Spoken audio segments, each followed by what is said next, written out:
It started small at first, glimpses in reflective surfaces that didn't quite match my movements, a subtle delay or disconnect that made me do a double take. Each time I'd blink, and whatever I'd seen would be gone, rationalized away as a trick of the light or my mind playing tricks. But the incidents grew increasingly bizarre and unnerving, like the day I caught my doppelganger in the rearview mirror of my car as I drove to work. For a panicked split second, I thought a passenger had somehow materialized in the back seat without my notice. But when I whipped my head around, the seat was empty. Then, in the side mirror's reflection, my double stared back with an eerie, mirthless grin. That was the first time the hair on the back of my neck rose. Some part of my subconscious already knew, before the rest of my rational mind caught up. That was no figment of my imagination. From that point on, the sightings of whatever it was rapidly increased in frequency and severity. The doppelganger would appear without warning in any reflective surface, storefront windows, mirrors, televisions, even the sleek black surfaces of my phone or computer screens. Always silently watching with those dead, unfocused eyes that seemed to stare straight through me. I tried every mundane rationale to explain it away. Lack of sleep, eye strain, shadows playing tricks on my mind. Anything but accepting the true, actual nature of what it was. It only worsened as the phenomena evolved in disturbing new ways. Like the afternoon I came home to find every photograph in the apartment had been replaced by haunting pictures of that thing wearing my face. Even more unsettling, in each one, the double was slowly, reverently mimicking some private mundane moment forever captured in the original image. Biting into a sandwich at my kitchen counter, turned away to admire the sunset through the living room window. Those pale, soulless imitations became like a demented mockery of my life and being.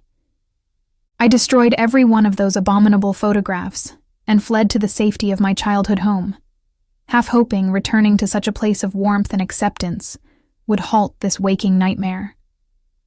It was a futile effort. The entity was always there in the periphery, silently mirroring me like some sort of deranged sideshow funhouse act. The final straws were the nights it started whispering to me as I tried in vain to sleep.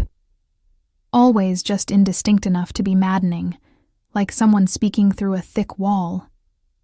The fiendish mimicry was as unsettling as the unintelligible words themselves.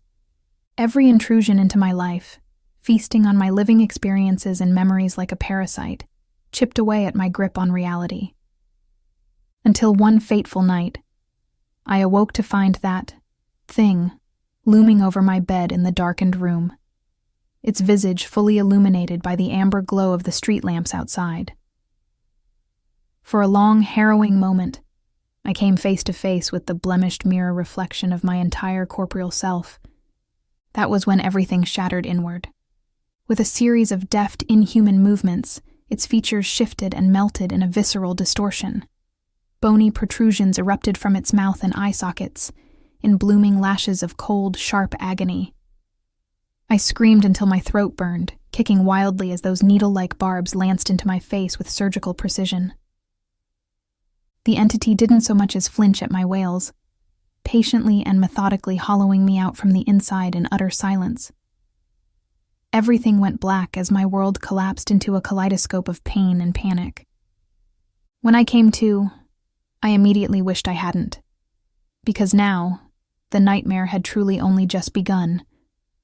My doppelganger, the true form it had been wearing as a beguiling lure all this time, fully inhabited my body, slowly stretching and flexing its freshly inhabited vessel, as if testing the fit. Meanwhile, my former corporeal frame hung suspended in the corner of the room in a half-melted, agonized body. A hollowed-out husk drained of anything that made me, me. It looked around with a cruel, mocking smirk as I violently hurled every ounce of frantic denial that this was truly happening. It turned to the mirror to face me and spoke with my voice. But it was not me. "Welcome to your new reality," it said, its voice dripping with malice, promising an eternity of torment and suffering for both of us. My doppelganger stepped forward, with a sound like a butcher's thumb stroking taut leather flesh, looked in the mirror, and ran its cold fingers along my cheekbone in what could only be interpreted as sadistic pleasure. It reveled in the fear and terror emanating from me like a twisted perfume. I could only watch in horror as it took my place in the world, fooling those who knew me with its perfect imitation. How could I ever explain what had happened? How could anyone believe this impossible truth? But deep down, I knew that no one would ever understand the true terror of living with a doppelganger, a creature that was both you and not you, a constant reminder of your own vulnerability and mortality. In that moment, I realized that I would forever be haunted by the clone who stole my identity and left me to rot in its wake.